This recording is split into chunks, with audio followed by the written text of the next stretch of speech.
લક્ષ્ય ન્યૂઝ, એક નજર, એક લક્ષ્ય. સુરેન્દ્રનગર જિલ્લામાં છેલ્લા 2 દિવસથી તાપમાનનો પારો સતત ઊંચો રહેવાના કારણે સમગ્ર પથક અગ્નિવર્ષા વચ્ચે ભઠ્ઠીની જેમ સેકાઈ રહ્યો છે. ખાસ કરીને તારીખ 25 મે બાદ મધ્યાહના સમયે ગરમીનો પારો સતત 44 ડિગ્રીની આસપાસ નોંધાયો હતો. ઝાલાવાડ પથકમાં મે મહિનાની શરૂઆતથી જ સૂર્યનારાયણ આકરા પાણીએ થયા છે. સુરેન્દ્રનગર જિલ્લામાં છેલ્લા 27 દિવસમાં તાપમાનનો પારો સતત ઊંચો રહેતા સમગ્ર પથક ભઠ્ઠીની જેમ સેકાયો છે.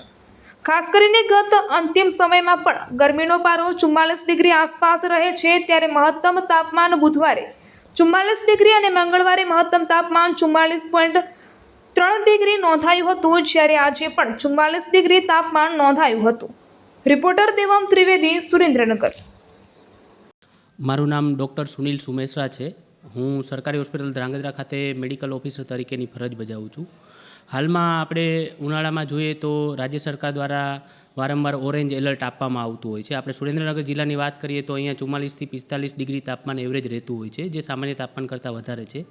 આવા સંજોગોમાં આપણે ધ્રાંગધ્રાની આજુબાજુ પણ તાપમાન ખૂબ જ વધારે રહેતું હોય છે. ત્યારે આપણે જે બાળકો છે, સગર્ભા મહિલાઓ છીએ અને આપણે સૌ સવારના 10 થી સાંજના 5 વાગ્યા સુધી બહાર જવાનું ટાળીએ અને જો કોઈપણ વ્યક્તિઓને કામ દરમિયાન કંઈ પણ અચાનક પરસેવો આવો, તાપ બહુ લાગવો, તાવ આવવો, ચક્કર આવવા, ઉલટી થવી એવા લક્ષણો જણાય તો તાત્કાલિક આપણે કોઈપણ નજીકના હોસ્પિટલનો સંપર્ક કરવો જોઈએ.